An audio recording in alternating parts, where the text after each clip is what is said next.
The rain hammered against the reinforced glass of St. Jude's emergency bay like handfuls of gravel thrown by an angry god, a relentless, deafening rhythm that matched the frantic heartbeat of the hospital itself. Lightning sheeted across the Seoul skyline, illuminating the sleek, black convoy of armored SUVs screeching to a halt at the ambulance entrance. Tires smoked against the wet asphalt, the smell of burnt rubber mixing instantly with the metallic scent of ozone and the impending stench of blood. The automatic doors hissed open, forced apart not by sensors, but by the brute strength of men in soaking wet, expensive suits, their eyes scanning the perimeter with the predatory focus of wolves. In the center of the chaos, a stretcher was hauled out of the lead vehicle, surrounded by a phalanx of bodyguards shouting in Korean, their voices cutting through the clinical sterility of the intake station. At the heart of the commotion lay a man whose suit alone cost more than the average surgeon's annual salary, now ruined by a dark, blossoming stain spreading across his abdomen. Dr. Park, the hospital's terrified medical director, sprinted down the hallway, his loafers skidding on the polished linoleum. He was a man accustomed to boardroom politics, not the visceral reality of gang warfare spilling into his lobby. He skidded to a halt as a massive bodyguard, a man built like a tank with a scar running through his eyebrow, shoved a gun into his chest. "We need the best," the bodyguard roared, his Korean harsh and guttural. "He is dying. If he dies, everyone in this building dies. Do you understand?" Dr. Park trembled, his glasses slipping down his nose as he looked at the patient. He recognized the face immediately. Everyone in the city did, though usually only in whispered rumors or blurred paparazzi photos. It was Kang Dae-hyun, the shadowy head of the Magumwa Syndicate, a man who controlled half the shipping lanes in the Pacific. And he was bleeding out on Dr. Park's floor. I will call Dr. Choi. He is the head of trauma," Park stammered, reaching for his pager. The bodyguard slapped the device out of his hand, the plastic clattering across the floor. "No." "Boss said the best. The absolute best. We know who works here. We know who you have hidden away in the archives because she was too good for your fragile egos." The bodyguard leaned in, the barrel of the weapon pressing painfully into Park's sternum. "Get Dr. Kamara." Now Park's face drained of color. The request was impossible, or at least politically suicidal. Dr. Zuri Kamara had been disgraced, relegated to pathology and research after the scandal 5 years ago, a scandal orchestrated by powerful men to protect their own. Calling her up to the OR wasn't just a breach of protocol, it was an admission that the hospital's entire hierarchy was a lie. But as the monitor hooked to Dae-hyun began to scream a high-pitched warning, beep beep beep, Park realized he had no choice. The thunder crashed outside, shaking the foundation, as Park turned to a nurse, his voice barely a whisper. "Page Dr. Kamara. Tell her the devil is calling in a debt." The basement of St. Jude's was a different world entirely, a place of humming servers and the cold, quiet dignity of the morgue, far removed from the hysterical panic of the ER upstairs.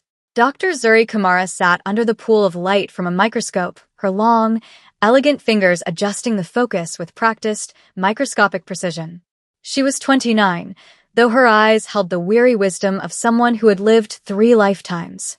Her skin was a flawless, deep mahogany that seemed to absorb the stark fluorescent lighting, and her hair was pulled back in strict, utilitarian braids that highlighted the sharp, aristocratic lines of her jaw. She was beautiful, objectively so, but it was a beauty armored in ice. She hadn't touched a living patient in 5 years. Not since the trial. Not since the evidence vanished.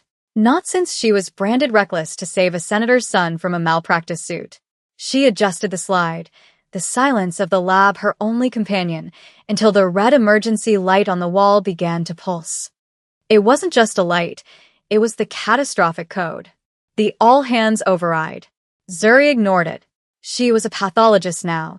Emergencies were for the living, and she dealt in the dead. But then the intercom crackled, breaking the silence with a desperate, breathless plea. "Dr. Kamara. Please." This is Director Park. They're going to kill us. Come to Trauma 1. Immediately, Zuri paused, her hand freezing over the microscope. Park never called her. Park barely acknowledged her existence in the cafeteria. For him to beg meant the situation wasn't just critical, It was apocalyptic. She stood up, her movements fluid and deliberate. She didn't rush. Panic was for amateurs. She stripped off her lab coat, revealing the black scrub she still wore out of habit, and walked to the elevator. As the metal doors slid shut, enclosing her in the mirrored box, she watched her own reflection. She looked calm. She looked ready. But deep down, a tremor of intuition warned her that the past she had buried in this basement was about to claw its way back up to the surface. The elevator dinged on the ground floor, and the atmosphere shifted instantly. The air smelled of iron and ozone. Zuri stepped out, and the sea of frantic nurses and terrified residents parted for her. It was a reaction born of respect and fear. They remembered how she used to operate. She walked with a stride that ate up the distance, her gaze fixed straight ahead. 2 armed men moved to intercept her, but she didn't even slow down.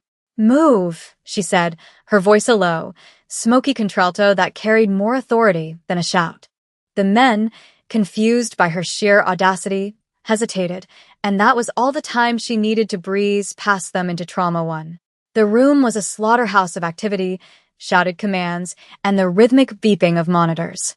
In the center, surrounded by a chaotic swirl of incompetence, lay the patient. Zuri stepped up to the table, snapping on blue nitrile gloves with a sharp thwack. "Status," she barked, not looking at the face yet, focusing on the wound. "Gunshot, upper right quadrant, probable liver laceration, tension pneumothorax. Why hasn't this chest been decompressed?" She grabbed a scalpel from a tray, ignoring the trembling resident holding it. "Tube," she commanded, slicing into the chest cavity with a precision that was terrifying to watch. A hiss of air escaped, and the patient's vitals stabilized slightly. Beep, beep, beep. The rhythm slowed. Only then did she look up. Only then did she look at the man whose life she had just snatched back from the edge. She froze. The scalpel hovered in the air. The sounds of the ER, the shouting, the thunder, the machinery, faded into a dull roar. Lying on the table, pale and covered in sweat, was Kang Dae-hyun, the man who had testified against her. The man whose lies had stripped her of her license, her reputation, and her life. His eyes fluttered open, fighting the shock, and locked onto hers. The recognition was instant. The arrogant, powerful Mafia boss looked at the woman holding the knife, and for the first time in his life, Kang Dae-hyun looked utterly terrified. The silence that descended on Trauma 1 was heavier than the lead apron used in radiology. It was a suffocating, pressurized vacuum where the only sound was the mechanical hiss of the ventilator and the rhythmic thump-thump of the monitor tracing Dae-hyun's struggling heart. Zuri stood over him, her hand steady, but her mind reeling with a 5-year-old rage that tasted like bile. This was the man who had sat in a deposition chair, looking impeccable in an Armani suit, and calmly explained to a medical board that Dr. Kamara had been negligent, that she had been drunk, that she was the reason the senator's son had died on the table. It was a lie. He had been the one who forced the surgery in an unsanitized safe house. He was the one who delayed transport. But his money and his influence had painted a different picture, and she had been the canvas for his masterpiece of deceit. "You," she whispered, the word carrying more venom than a scream. Dae-hyun's lips moved, dry and cracked. He was trying to speak, but the oxygen mask fogged with his shallow breaths. His hand, stained with his own blood, twitched upward, reaching toward her, or perhaps trying to ward her off. The giant bodyguard stepped forward, sensing the shift in the doctor's demeanor, and raised his weapon, aiming it directly at Zuri's temple. "Fix him," the thug growled. "If you stop, I blow your brains out." The threat hung in the humid air, gross and violent. The other medical staff cowered, diving under desks or pressing themselves against the tiled walls. Director Park was weeping silently in the corner. But Zuri didn't flinch. She didn't even look at the gun. She kept her eyes locked on Dae-hyun, her dark eyes burning with a mixture of hatred and professional obligation. "If you shoot me," Zuri said, her voice terrifyingly calm, "he dies in 3 minutes. His hepatic artery is nicked. He's bleeding internally at a rate of 500 milliliters a minute. There isn't another surgeon in the city who can navigate that damage without killing him. So go ahead, pull the trigger." Be the man who killed Kong Dae-hyun. She turned her head slowly, glaring at the bodyguard with such ferocious intensity that the massive man actually took a half step back. Put the gun away. Get out of my operating theater. Or I walk away and let him drown in his own blood. It was a bluff. She had taken an oath, and despite everything, Zuri was a doctor first and a victim second. But the bodyguard didn't know that. He looked at his boss. Dae-hyun gave a microscopic nod, his eyes pleading. The bodyguard lowered the weapon. Clear the room, Zuri ordered, snapping back into command mode. I don't need an audience. I need a scrub nurse who doesn't shake and an anesthesiologist who knows how to handle a hypotensive crisis. Everyone else, out. The room emptied in a flurry of white coats and expensive suits, leaving Zuri alone with her demons and her patient. She looked down at Dae-hyun, her mask hiding the grim set of her mouth. You destroyed my life to save yourself, she murmured, leaning close to his ear as she prepared the clamp. And now the universe has a sense of humor. Because I'm the only thing standing between you and hell. She didn't wait for a response. She signaled the anesthesiologist. Put him under. Deep, as the drugs flooded his system and his eyes rolled back, Zuri felt a strange, cold clarity. She would save him. Not for him, but to prove that she was still the best. And once he was well, she would make him pay. The surgery was a war of attrition waged on a battlefield of flesh and bone. For 4 hours, Zuri Kumara was not a woman, not a victim, not a disgraced employee. She was a machine of supreme competence. The operating theater lights beat down like a desert sun, sweat beading on her forehead, instantly wicked away by the scrub nurse she had handpicked. The damage to Dae-hyun's internal organs was catastrophic. The bullet had tumbled, shattering a rib and tearing through the liver before lodging dangerously close to the inferior vena cava. One slip, 1 millimeter of trembling hesitation, and he would bleed out instantly. The monitor kept it steady, rhythmic vigil, the soundtrack to her performance. Beep, beep, beep. Suction, Zuri commanded, her voice flat. More. I can't see the bleeder. The blood welled up, dark and viscous, obscuring the surgical field. She reached in, her gloved hands moving with the grace of a concert pianist and the brutality of a butcher. She could feel the pulse of the great vessel against her fingertip, thrumming like a trapped bird. This was the competence porn that the hospital legends were built on, the sheer, unadulterated skill that made Zuri Kumara a prodigy before the fall. She visualized the anatomy in 3D within her mind, seeing past the blood, past the tissue, understanding the architecture of the body better than she understood her own heart. Clamp, she snapped. The metal clicked. The bleeding slowed. Suture. 4-0 proline. As she stitched the liver, her mind involuntarily flashed back to 5 years ago. The rain had been falling then, too. She remembered the safe house. She remembered Dae-hyun standing over her, holding a phone, ordering the cover-up while she frantically tried to resuscitate the boy he had put in danger. He had looked at her then with cold detachment, weighing her value against his empire and deciding she was expendable. Now, she held his liver in her hands. She could crush it. A simple squeeze. A surgical complication. Who would know? The thought was intrusive, seductive, and terrifying. Her hand hovered for a fraction of a second. I could end it right now. But then the monitor skipped a beat, and instinct overrode vengeance. She finished the suture loop, tied the knot with lightning speed, and checked for hemostasis. The field was dry. He was stable. Closing, she announced, peeling off her blood-soaked outer gloves. The tension in the room broke like a fever. The anesthesiologist exhaled a breath he seemed to have been holding since the first incision. Zuri stepped back, watching the rise and fall of Dae-hyun's chest. The angry scar of the incision ran down his abdomen, a physical mark binding them together again. She felt exhausted, hollowed out, but the adrenaline was still spiking in her veins. She had saved the monster. The irony tasted like ash in her mouth. She stripped off her gown, tossing it into the biohazard bin with a wet slap. Take him to the ICU. Private wing. No visitors without my direct clearance. And tell his gorillas that if they bring a gun onto my floor again, I will personally overdose their boss on potassium chloride. She walked to the scrub sink, turning on the water as hot as she could stand it. She scrubbed her arms until the skin was raw and pink, trying to wash away the sensation of his blood, the memory of his eyes. She looked up at her reflection in the stainless steel dispenser. She looked the same, but something had shifted. The balance of power had inverted. He was alive because of her. He owed her a life. And this time, Zuri wasn't going to be the one who walked away empty-handed. She dried her hands, the rough paper towels scraping her skin, and turned to leave. But as she opened the door, she found the massive bodyguard waiting. He wasn't holding a gun this time.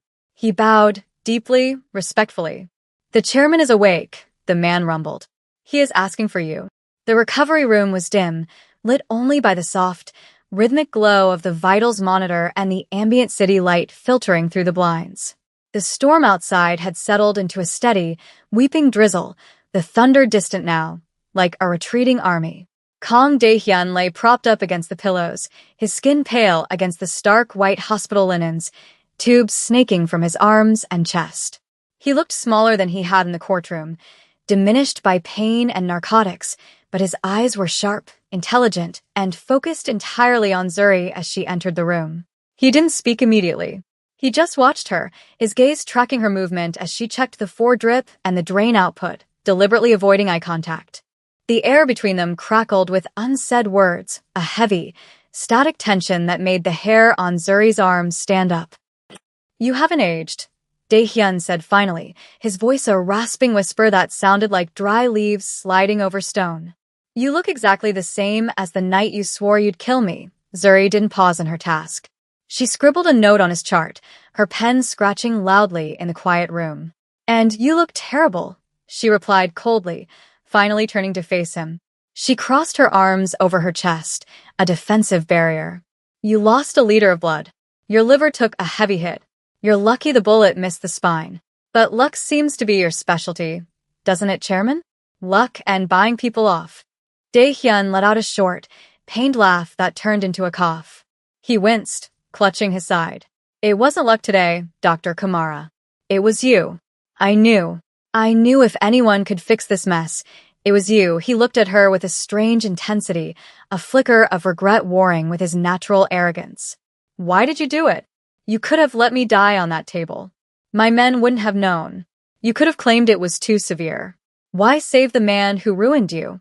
Zuri took a step closer to the bed, her shadow falling over him. "Because I am not you," she said, her voice dropping to a fierce whisper. "Because unlike you, I don't trade lives like poker chips. I took an oath, Dae-hyun." Even for monsters, she leaned down, her face inches from his, her eyes searching his for any sign of the man she had once, briefly, foolishly, thought she knew before the betrayal. "But don't mistake my ethics for forgiveness. You owe me. You owe me 5 years of my life. You owe me my name." Dae-hyun held her gaze, the drug-induced haze in his eyes clearing for a moment of profound clarity. He reached out, his hand trembling, and grasped her wrist. His skin was hot, hers was cool. "I know," he whispered. "I know what I did. I had no choice then. The syndicate. They would have killed us both." He squeezed her wrist, a desperate anchor. "But things are different now. I can give it back, Zuri. I can give you everything back. The license, the reputation, the hospital. I own the board now." Zuri pulled her arm back as if burned. "I don't want your charity. I want the truth." Before Dae-hyun could answer, the lights in the room flickered. Once. Twice. Then the hospital plunged into total darkness. The hum of the ventilation died.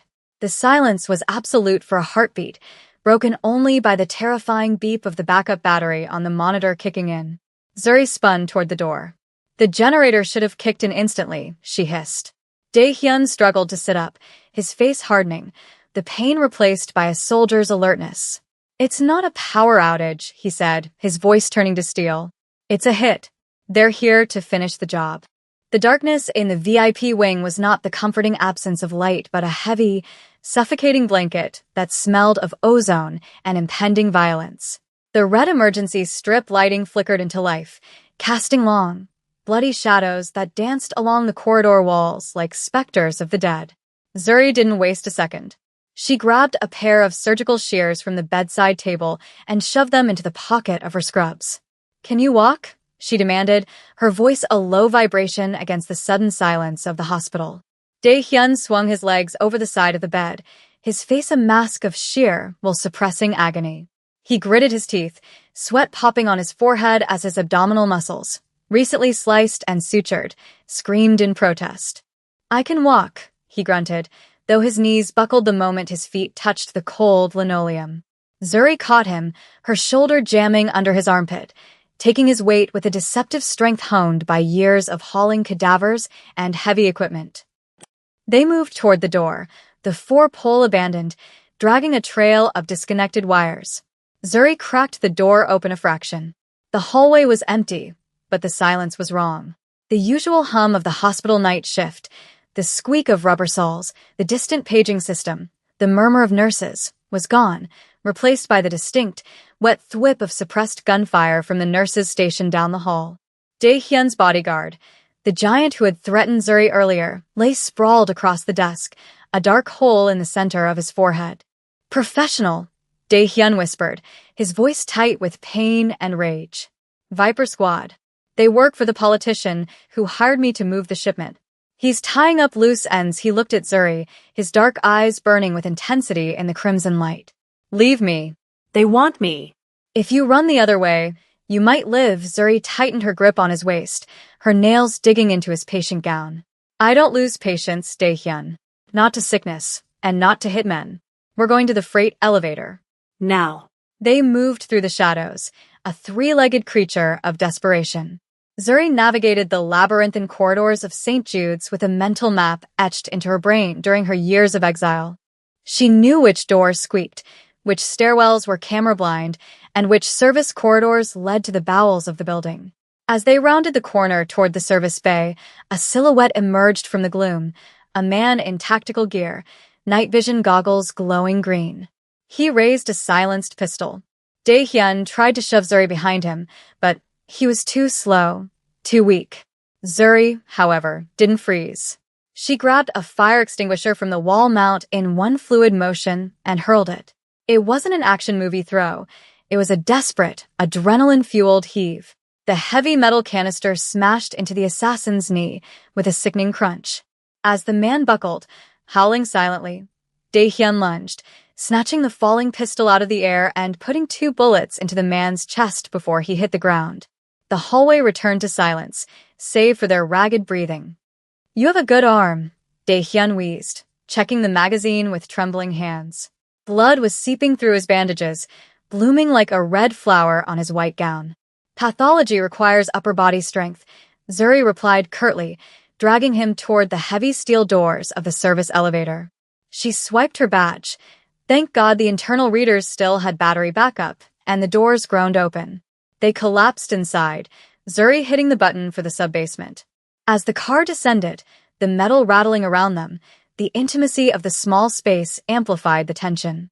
Dae-hyun slid down the wall to a sitting position, his gun resting on his knee.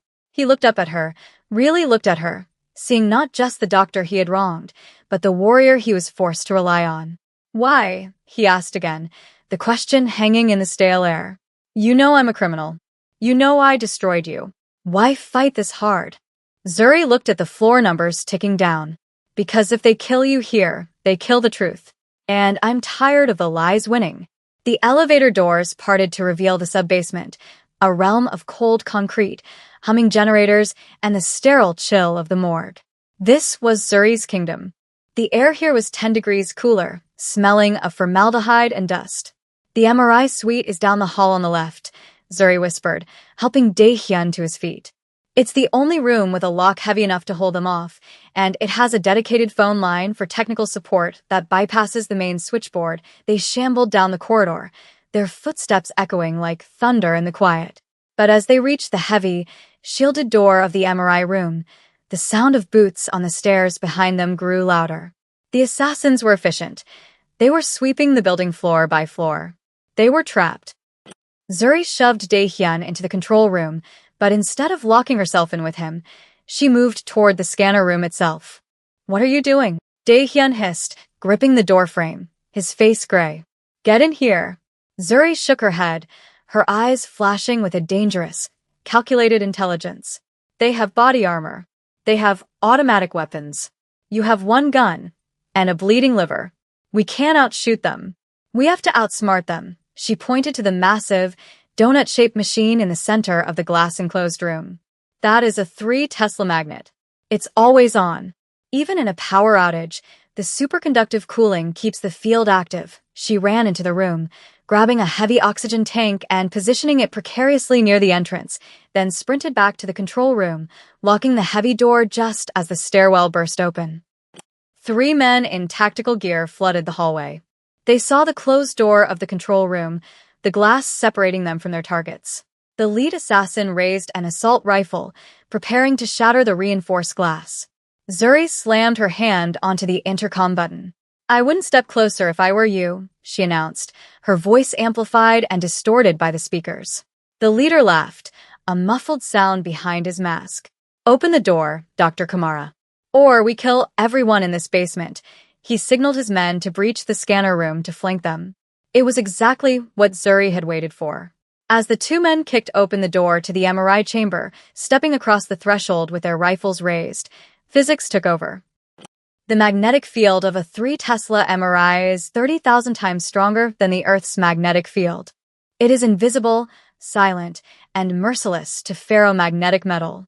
The moment the assassins stepped past the 5 Gauss line, the assault rifles were ripped from their hands with the force of a car crash, flying through the air and slamming into the bore of the magnet. The men were jerked forward, their tactical vests, laden with steel plates and ammunition, turning into anchors dragging them toward the machine. The oxygen tank Zuri had placed earlier became a missile, launching horizontally and pinning one of the men against the machine with a bone-shattering clang. The lead assassin in the hallway watched in horror as his team was neutralized by invisible giant hands. In the control room, Dae-hyun stared at Zuri, his mouth slightly open. Remind me, he murmured, a terrified respect in his eyes, never to piss you off in a room with heavy machinery. Zuri didn't smile. She was already moving to the back of the control room, to a nondescript filing cabinet hidden behind stacks of old hard drives. The phone line is dead, she said, checking the receiver. They cut the hard lines. But we don't need a phone. We need evidence. She unlocked the cabinet. Inside wasn't medical supplies, but a stack of pathology reports, hard drives, and physical samples, the insurance she had been gathering for 5 years. She pulled out a clear specimen bag containing a deformed, copper-jacketed bullet. She turned to Dae-hyun, holding it up like a holy relic.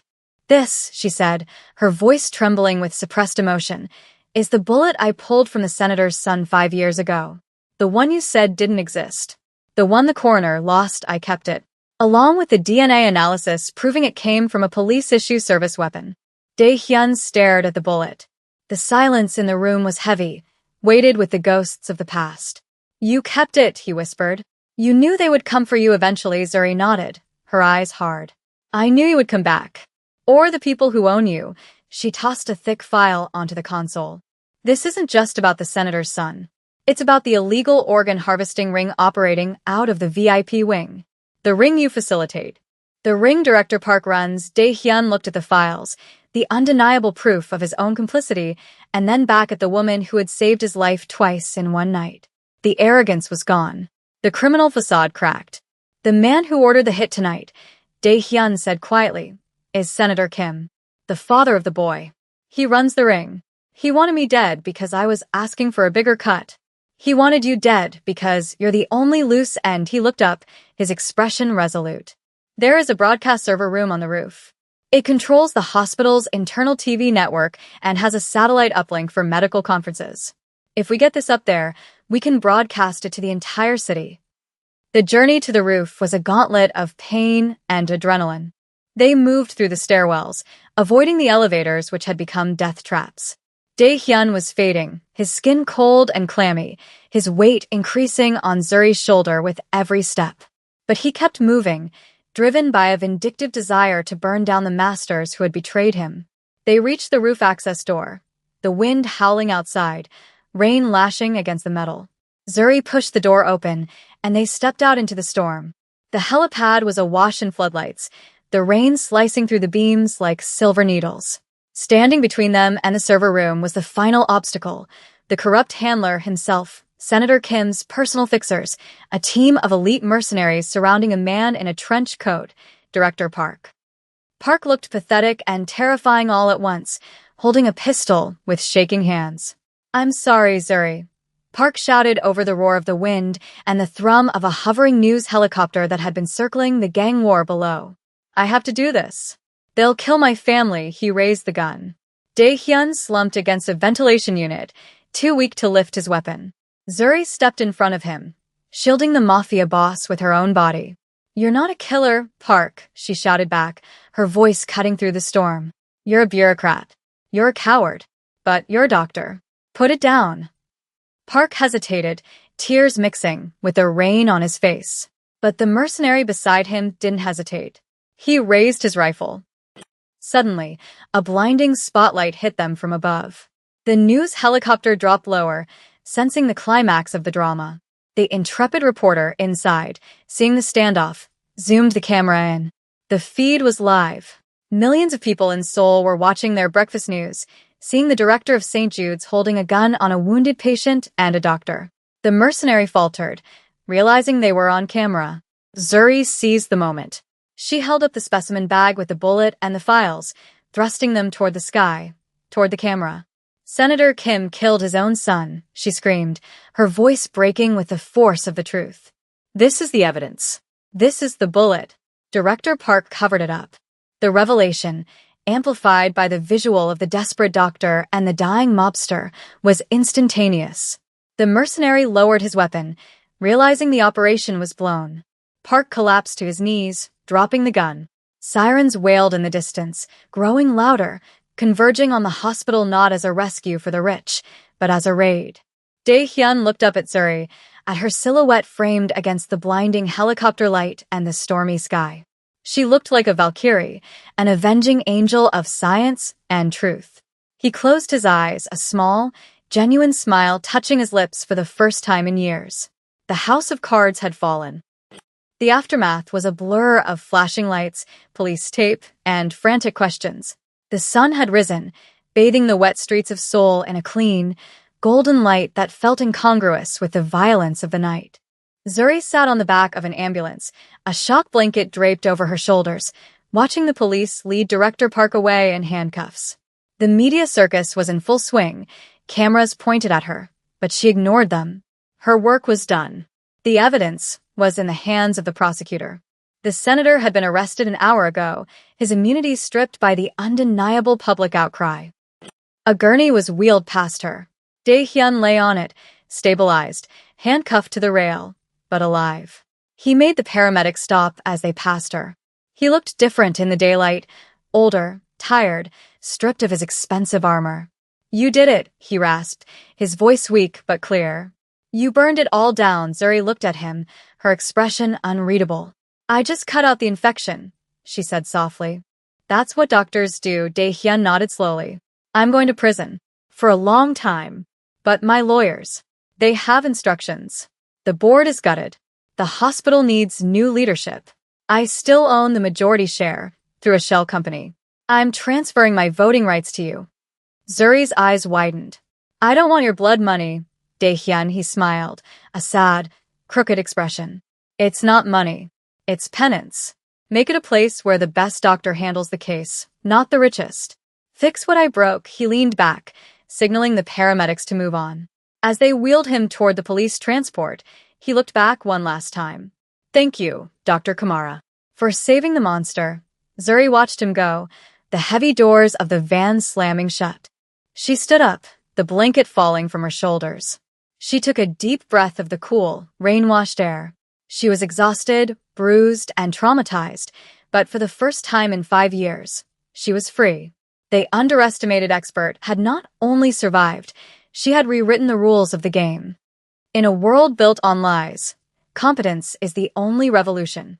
Zuri Kamara proved that the sharpest weapon isn't a gun or a knife, it's the truth, wielded with surgical precision. But real life doesn't always have a surgeon to save the day. That's why you need to stay sharp, stay skilled, and never let them underestimate you. If you enjoyed this story of high-stakes justice, hit that like button, subscribe for more thrilling narratives, and let us know in the comments, would you have saved the enemy?